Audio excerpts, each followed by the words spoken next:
அதே போல விடுதலை சிறுத்தைகள் கட்சி அமைச்சரவையில் இடம்பெற ஜோசப் விஜய் அவர்கள் ஆசைப்படுவதாக ஆதவ அர்ஜுனா அவர்கள் சொல்லியிருக்காங்க.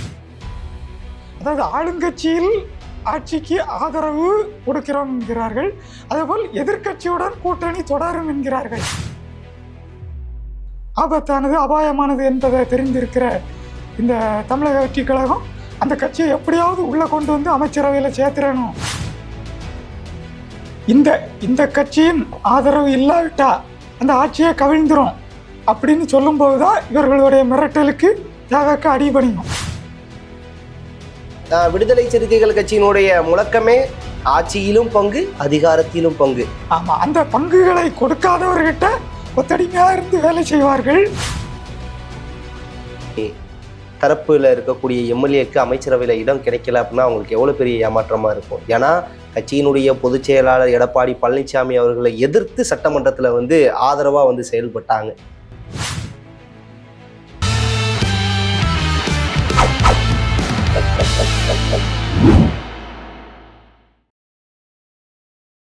ஜம் தொலைக்காட்சி நேயர்களுக்கு வணக்கம். இன்றைய சிறப்பு நேர்காணலில் நம்மோடு பத்திரிகையாளர் பச்சம்மாள் கண்ணன் சார் இணைந்துள்ளார். அவரிடம் அரசியல் சார்ந்த பல கேள்விகளை முன்வைப்போம். சார் வணக்கம்.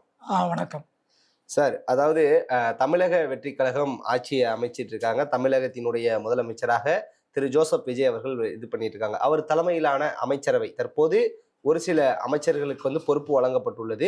இந்த அமைச்சரவை விரிவாக்கம் நடக்கும் அப்படிங்கிற ஒரு விஷயம் சொல்லியிருக்காங்க. ஓகேங்களா? இதுல அதாவது காங்கிரஸ் எப்படியும் அமைச்சரவையில இடம்பெறும். அதே போல விடுதலை சிறுத்தைகள் கட்சி அமைச்சரவையில இடம்பெற ஜோசப் விஜய் அவர்கள் ஆசைப்படுவதாக ஆதவ அர்ஜுனா அவர்கள் சொல்லியிருக்காங்க. இதை எப்படி பாக்குறீங்க? ஆமா, இது ஒரு பெரும்பான்மை இல்லாத தனிப்பெரும் கட்சி, அறுதி பெரும்பான்மை இல்லாத தனிப்பெரும் கட்சி ஆட்சி அமைத்துள்ள போது அந்த பெரும்பான்மைக்கு தேவைப்படும் அளவுக்கு உறுப்பினர்களை கைக்குள் வைத்துக் கொள்ள வேண்டும் என்று நினைக்கும். அது அந்த இவர்களெல்லாம் நிபந்தனையற்ற ஆதரவு, ஆனால் வெளியில் இருந்த ஆதரவு திமுக கூட்டணியில் தொடருவோம். அதாவது ஆளுங்கட்சியில் ஆட்சிக்கு ஆதரவு கொடுக்கிறோம் என்கிறார்கள். அதேபோல் எதிர்கட்சியுடன் கூட்டணி தொடரும் என்கிறார்கள். இது ஒரு 2-3 தடவை எம்பியா இருக்கிற ஒரு நாடாளுமன்ற உறுப்பினராக இருக்கிற அந்த அவருக்கே இது பற்றி ஒரு முரணா தெரிஞ்சிருக்கும். சாதாரண மக்களுக்கே இது முரணா இருக்கும். அவருக்கு இது மக்களுக்கு இதெல்லாம் தெரியலைன்னு நினைச்சுக்கிட்டு இருக்காரு போல. அதனால இந்த வெளியில் இருந்து ஆதரவுங்கிறது என்றைக்கானாலும் ஆபத்தானது அபாயமானது என்பதை தெரிந்திருக்கிற இந்த தமிழக வெற்றி கழகம் அந்த கட்சியை எப்படியாவது உள்ள கொண்டு வந்து அமைச்சரவையில் சேர்த்துறணும் என்று முயற்சிக்கிறது. ஓகே, இப்ப நேற்றைய தினம் கம்யூனிஸ்ட் கட்சி, அதாவது மார்க்சிஸ்ட் கம்யூனிஸ்ட் கட்சியினுடைய மாநில செயலாளர் சண்முகம் அவர்கள் சொல்லியிருந்தாங்க. அதாவது எஸ்பி வேலுமணி தலைமையிலான அந்த அதிமுக அணியில இருக்கவங்களுக்கு அமைச்சரவை ஒதுக்கப்பட்டால் நாங்க உங்களுக்கு கொடுக்கப்பட்ட அந்த ஆதரவை நாங்க திருப்பி பரிசீலனை செய்ய போறோம் அப்படிங்கிற ஒரு விஷயத்த சொல்லியிருந்தாங்க. இதை எப்படி பாக்குறீங்க? இது என்னன்னா, அதாவது இந்த கட்சியின் ஆதரவு இல்லாவிட்டா அந்த ஆட்சியை கவிழ்ந்துரும் அப்படின்னு சொல்லும்போது தான் இவர்களுடைய மிரட்டலுக்கு தேவைக்கு அடிபணியும். இப்போ இவர்களுக்கு இருக்கிறது 2 எம்எல்ஏ தான். அந்த 2 பேரும் போய்விட்டா கூட அங்கே வருகிறவர்கள் 25 பேர். பெரும்பான்மை ஆதரவு 2 கம்யூனிஸ்ட் ஒரு 2 இருக்குல்ல, மொத்தம் 4. இடதுசாரிகளுடைய சட்டமன்ற உறுப்பினர்களுடைய எண்ணிக்கை 4 இருக்கட்டும். இந்த 4 இருக்கட்டும், அல்லது அந்த திமுக கூட்டணியிலிருந்து வந்தவர்களில் காங்கிரஸ் நன்றாக ஒட்டி கொண்டார்கள். அது போக 8 பேர். இந்த 8 பேருமே போய்விட்டாலும் ஆட்சிக்கு ஆபத்து இல்லை என்கிற சூழல் தான் இப்போ இருக்கு. ஏன்னா அவங்ககிட்ட 25 பேர் ஏற்கனவே நம்பிக்கை வாக்கெடுப்பில் எல்லாரும் முன்னாலேயும் எழுந்து நின்று, இது ரகசிய வாக்கு இல்லை, குரல் வாக்கு இல்லை, ஆளை போல கை தூக்குவது இல்லை, எழுந்து நின்று பெயர் படித்து 25 பேர் ஆதரவு தெரிவிச்சிருக்காங்க. 144. இந்த 144ல் இந்த 8 பேர் போனால் அதுக்கு பிறகும் இருக்குது. அது வெளிப்படையாகவே தெரியும். இப்படி இருக்கும்போது இவருடைய மிரட்டலுக்கு தேவைக்கெல்லாம் பயப்படணும்னு தெரியலை. இருந்தாலும் அவர்கள் சும்மா அப்படி பூச்சியை பிடிச்சி பயங்காட்டிக்கிட்டு இருக்காங்க. சார், நீங்க எப்படி ஒரு விஷயத்த சொல்றீங்க, அதாவது விடுதலை சிறுத்தைகள் கட்சியினுடைய தலைவர் தொல் திருமாவளவன் அவர்கள் சொல்லியிருக்காங்க. அதாவது எஸ்பி வேலுமணி தலைமையிலான அதிமுக அணிக்கு அமைச்சரவையில இடம் இல்லை அப்படின்னு தமிழக வெற்றி கழகம் சொல்லி உள்ளதா ஒரு தகவலை சொல்றாரு. அதாவது அமைச்சரவையில் அதிமுகவினரை சேர்த்து கொள்ள மாட்டோம் என்று தவிக தலைவரும் முதலமைச்சருமான விஜய் சொல்லலாம். அங்கே அதிகாரம் பெற்ற மற்ற அமைச்சர்கள் சொல்லலாம். இவர் இன்னொரு கட்சியில் இருந்துக்கிட்டு அதுவும் இவரும் இன்னும் ஆட்சிக்குள்ளே சேரலை. ஒரு அமைச்சர் இவர் கட்சியில் யாருக்கும் அமைச்சர் இன்னும் கொடுக்கல. வெளியே இருந்துக்கிட்டு அவங்கள சேர்க்க மாட்டோம்னு இவர் சொல்வதற்கு அதிகாரமே இல்லை.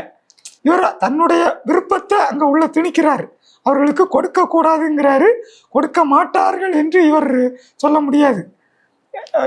ஏன்னா இவர்கள் தொடர்ந்து திமுக ஆட்சியில் 5 ஆண்டு காலம் இருந்து ஆட்சியிலும் பங்கு இல்லை, அதிகாரத்திலும் பங்கு இல்லை. ஆனா விடுதலை சிறுத்தைகள் கட்சியினுடைய முழக்கமே ஆட்சியிலும் பங்கு, அதிகாரத்திலும் பங்கு. ஆமா, அந்த பங்குகளை கொடுக்காதவர்கிட்ட கொத்தடிமையா இருந்து வேலை செய்வார்கள். அந்த ஆட்சிக்கு வரும் முன்னே உங்களுக்கு ஆட்சியிலும் பங்கு, அதிகாரத்திலும் பங்கு தருகிறோம், அதிக தொகுதிகளும் தருகிறோம், வாருங்கள் வாருங்கள் என்று தேவக்க கூவி கூவி அழைத்தும் இவர்கள் போகவில்லை. காங்கிரசும் போகல. ஆமா. ஆனா இந்த தேர்தல் முடிவுகள் வந்த பிறகு முதலாள காங்கிரஸ் போய் கூட்டணி அமைக்கிறது. அதாவது இந்த மதசார்பற்ற கூட்டணி திமுகவுடன் இருந்த அந்த கூட்டணி உறவு முறித்து போய் சேர்றாங்க. ஆமா, அவர்கள் போய்விட்டாலும் ஒரே நிலைப்பாட்டில் அப்படியே இருக்கிறார்கள், அரசுக்கு ஆதரவு என்ற நிலைப்பாடு. ஆனால் இந்த 8 எம்எல்ஏக்களை கொண்ட 4 கட்சிகள், அதிலும் 2 கட்சிகள் மூச்சு பேச்சு இல்லை. இந்த மார்க்சிஸ்ட் கம்யூனிஸ்ட் கட்சியும் விடுதலை சிறுத்தைகள் கட்சியும் தான் அடிக்கடி மிரட்டி கொண்டே இருக்கிறார்கள். மிரட்டும் அளவுக்கு அவர்களிடம் உறுப்பினர் இல்லை, 2 பேர். அவர்கள் வேண்டுமென்றால் கட்சி தலைமைக்கு கட்டுப்பட்டு இருக்கலாம். இருந்து ஆதரவை விலக்கி கொண்டாலுமே இந்த தேவக அரசுக்கு இன்று ஆபத்து இல்லை. அவர்கள் தொடர்ந்து 5 ஆண்டு இந்த ஆட்சியை நீட்டித்து கொண்டு போகும் அளவுக்கு வலுவான பெரும்பான்மையை பெற்றிருக்கிறார்கள். விடுதலை சிறுத்தைகள் கட்சியினுடைய திண்டிவன தொகுதியுடைய சட்டமன்ற உறுப்பினர் வன்னியரசு அவர்கள் ஆதரவு விடுதலை சிறுத்தை கட்சி தாவேகாவுக்கு அந்த ஆதரவை தருவதற்கு முதல் நாளே ட்விட்டர் பக்கத்துல போடுவார், ஆட்சியிலும் பங்கு, அதிகாரத்திலும் பங்கு, இது திருமா காலம் போட்டார் இல்லையா? இதை பத்தி என்ன நினைக்கிறீங்க? அவர்களுக்கு ஆட்சியிலும் அதிகாரத்திலும் பங்கு கொள்ள வேண்டும் என்ற ஆவல் இன்னும் உள்ளது. அது உள்ளொன்று வைத்து புறமொன்று பேசும் போக்கு உள்ளது. அவர்கள் திமுகவில் அதை வாயால் கேட்கவே முடியவில்லை. இங்கு தேவைக்க உங்களுக்கு தருகிறோம் என்று கூப்பிட்டு கொடுக்கிறார்கள். இருந்தாலும் அதில் ஆசை இல்லாத முற்றும் துறந்த முனிவர்கள் போல எங்களுக்கு அதில் எல்லாம் ஆசை இல்லை, இருந்தாலும் நிபந்தனையற்ற ஆதரவு தருகிறோம் என்கிறார்கள். ஆனால் தேவைக்க உங்களை நிபந்தனையற்ற ஆதரவு என்பதை நம்ப முடியவில்லை என்பதை வெளிப்படையாக சொல்லவில்லை. நிபந்தனையற்ற ஆதரவு, வெளியில் இருந்து ஆதரவு என்ற உடனே இது என்றைக்கானாலும் நமக்கு ஆபத்து தான் என்பதை உணர்ந்து அவர்களை எப்படியாவது உள்ளுக்குள் ஆட்சிக்குள் இழுத்து போட வேண்டும். அவர்கள் ஆதரவு மட்டும் இருக்கக்கூடாது, அவர்கள் ஆட்சியிலும் இருக்க வேண்டும், அதிகாரத்திலும் இருக்க வேண்டும் என்பதை மாதவர்ஜுனா அவர்கள் சொல்கிறாங்க. அதாவது சமூக நீதி கட்சியும் இடதுசாரிகளும் தமிழக வெற்றி கழகத்தினுடைய இந்த ஆட்சியில அமைச்சரவையில இடம்பெறணும்னு தலைவரும் முதலமைச்சருமான ஜோசப் விஜய் அவர்கள் ஆசைப்படுகிறார். ஆமா, அவர் ஆசைப்படுவார் தான். ஏனென்றால் அதாவது தேர்தலுக்கு முன் ஆசைப்பட்டார், 108 இடங்களை வென்ற பிறகும் இப்போதும் ஆசைப்படுகிறார் என்றால் அது பெருந்தன்மை. இந்த தமிழ்நாட்டில் 1967க்கு பிறகு கிட்டத்தட்ட அதாவது 59 என்போம் 60 ஆண்டுகள் இந்த இரு திராவிட கட்சிகளும் மாறி மாறி ஆட்சி அமைத்தாலும் அவர்கள் ஆட்சி அமைப்பதற்கே இந்த காங்கிரஸ், பாஜக இப்படி ஏதாவது ஒரு கட்சியுடன் கூட்டணி வைத்து தான் தமாக, பாமக, விடுதலை சிறுத்தைகள் இப்படி பல இந்த இன்று இருக்கிறார்களே இடதுசாரிகள், தேமுதிக, இப்படி எந்த கட்சியினுடைய கூட்டணி சேர்ந்துதான் அவர்கள் ஆட்சியை அமைத்திருப்பார்கள். இருந்தாலும் பெருந்தன்மையாக நீங்களும் ஆட்சியில் பங்கு கொள்ளுங்கள், நீங்களும் அமைச்சரவையில் இடம்பெறுங்கள் என்று ஒரு நாளும் சொன்னது கிடையாது. 2006, 2011 காலகட்டத்தில் ஜெயலலிதா அடிக்கடி சொல்வார், சிறுபான்மை அரசு, மைனாரிட்டி திமுக அரசு என்பார்.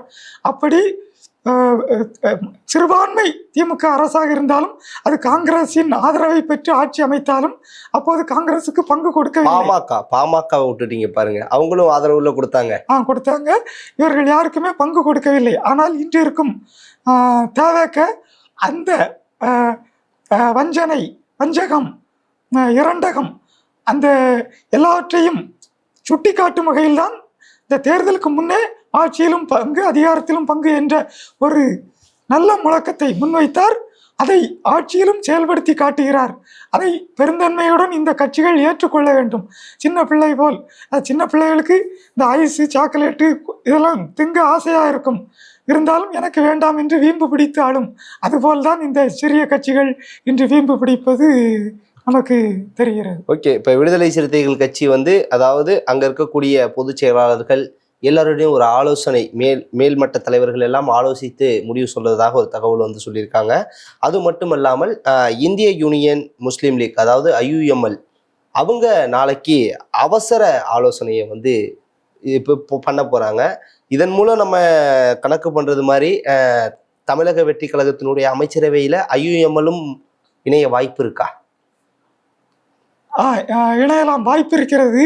இந்த கட்சிகள் எல்லாம் அந்த மூத்த தலைவர்களுடன் ஆலோசித்துக் கொள்கிறோம், எங்கள் பொதுக்குழு செயற்குழு கூட்டி முடிவு செய்கிறோம் என்று சொல்வதெல்லாம் அது நம்புவதற்கிடமாக இல்லை. அவர்கள் கட்சியிலேயே முடிவெடுக்கும் அதிகாரத்தை குவித்து வைத்துள்ளவர் இந்த தலைவர் தான். வேண்டுமென்றால் அதிகபட்சம் கேட்க வேண்டுமென்றால் அந்த உறுப்பினர்களிடம் கேட்கலாம், உங்கள் இருவரில் யாருக்கு அமைச்சர் பதவி வேண்டும், இதைத்தான் அங்கே கேட்டு முடிவு பண்ணணும். இதை விட்டு அதுலேயும் ஒரு சட்டமன்ற உறுப்பினர் வன்னியரசு அவர்கள் திண்டிவனத்துல, அவர் அதிகாரப்பூர்வமான விடுதலை சிறுத்தைகள் கட்சியினுடைய உறுப்பினர். இன்னொருத்தவர் காட்டு மன்னார் கோயில், அதாவது இவர் தொல் திருமாவளவன் நிற்கக்கூடிய தொகுதியில காங்கிரஸ்ல இருந்து நின்றவர். ஆமா, அதனால இங்க யாருக்கிட்டையும் கேட்டு அதுக்கான முடிவுகளை கேட்டு முடிவெடுக்கக்கூடிய நிலையில இல்லை. இவர்கள் சும்மானாலும் சாக்கு போக்கு சொல்வது, அதாவது முடிவை நாங்கள் ஜனநாயக முறையில் எடுக்கிறோம் என்ற ஒரு தோற்றத்தை உருவாக்குவதற்கான முன்னெடுப்பு இது. சார், இப்போ ஒருவேளை விடுதலை சிறுத்தைகள் கட்சியினுடைய தலைவர் தொல் திருமாவளவன் சொல்றது மாதிரி SP வேலுமணி தரப்புல இருக்கக்கூடிய MLAக்கு அமைச்சரவையில் இடம் கிடைக்கல அப்படின்னா அவங்களுக்கு எவ்வளோ பெரிய ஏமாற்றமா இருக்கும். ஏன்னா கட்சியினுடைய பொதுச் செயலாளர் எடப்பாடி பழனிசாமி அவர்களை எதிர்த்து சட்டமன்றத்தில் ஆதரவா செயல்பட்டாங்க. அவர்களுக்கு எப்படியும் அமைச்சரவையில் இடம் கொடுப்பார்கள். அதற்காகத்தான் முதன்மையான 10 துறைகளை ஒதுக்கி வைத்திருக்கிறார்கள். வருவாய், வேளாண்மை, இந்து அறநிலையத்துறை, சாராயத்துறை, பால்வளத்துறை, மீன்வளத்துறை என்று முதன்மையான 10 துறைகள் ஒதுக்கி வைத்திருக்கிறார்கள். அதாவது சாராயத்துறை மதுவிலக்கு துறையில யாது சாராயத்துறைங்கிறீங்க? மதுவிலக்குத்துறை. மதுவிலக்கு என்றால் என்ன? மதுவை விலக்கி வைப்பது. ஆனா இந்த துறை என்ன செய்கிறது? மதுக்கு விலை வைக்கிறது. விலை வைத்து விற்கிறது. அவன் மது விற்பனை துறை என்று சொல்லலாம். மது என்று நாம் சொன்னாலும் அதற்கு பெயர் சாராயம் தான், ஆல்கஹால். சாராயம் என்று வடிப்பது அதுவும் சாராயம் தான். இந்த பாட்டிலும் இருப்பது இத்தனை விழுக்காடு ஆல்கஹால் தான். ஆனால் இது சாராயத்துறை என்று சொல்வதில் ஒன்றும் தவறில்லை. அது அரசுக்கு வேண்டுமானால் வெட்கமாக, அவமானமாக இருக்கலாம், ஆனால் உண்மை அதுதான். ஓகே, இப்ப அதிமுக அமைச்சரவையில் இடம்பெறுங்கிறீங்க, அது சாத்தியமா? ஆமா, ஏனென்றால் இந்த தேவக அரசு தான் 107 இடங்கள் வைத்திருக்கிறது. காங்கிரஸ் 5, 112. அதாவது 107ல 1 அவர் ராஜினாமா பண்ணிட்டாரு வச்சுக்கோங்க. 107ல 1 சபாநாயகர்ல. அப்போ 106 ஒரு 5 111 8 119 இருக்கிறது. இன்றைக்கு அளவில் அவருக்கு தேவையான இடங்கள் இருக்கிறது. ஆனால் திமுகவால் அனுப்பப்பட்ட இந்த 8 பேரும் எப்போது வேண்டுமானாலும் திமுக அங்கே அழைப்பு எடுக்கும்போது இவர்கள் பந்தலை பீத்து கொண்டு ஓடிவிடலாம். அப்படி ஒரு அபாய கட்டத்தில் தான் இந்த அரசு இருக்கிறது. அந்த அபாய நிலையை தவிர்ப்பதற்காகத்தான், ஒரு பாதுகாப்பான நிலைக்கு வருவதற்காகத்தான் அதிமுகவின் ஆதரவை பெற தேவைக்கவே விரும்புகிறது. அவர்கள் ஒன்றும் வேண்டுமென்றே வரவில்லை, இவர்கள் அழைத்ததன் பேரில் தான் அவர்கள் வருகிறார்கள். ஓகே சார், இப்போ நீங்க சொல்லுவது சரிதான். அதாவது வெளியிருந்து நிபந்தனையற்ற ஆதரவு தரோன்னு சொல்லியிருக்காங்க. ஒருவேளை ஆட்சியிலையும் அதிகாரத்திலையும் பங்கு எடுத்துக்கிட்டாங்க அப்படின்னா கூட்டணி விட்டு வெளில போயிடுவாங்களா? ஆதரவு வாபஸ் வாங்குவாங்களா? அந்த கட்சி அந்த 8 பேரும் 8 உறுப்பினர்களும் அதுதான் அந்த அவர்கள் கொடுக்கிற அமைச்சரவையில் கொடுக்கிற இடத்தையே ஏற்பதற்கே தயங்குகிறார்கள்.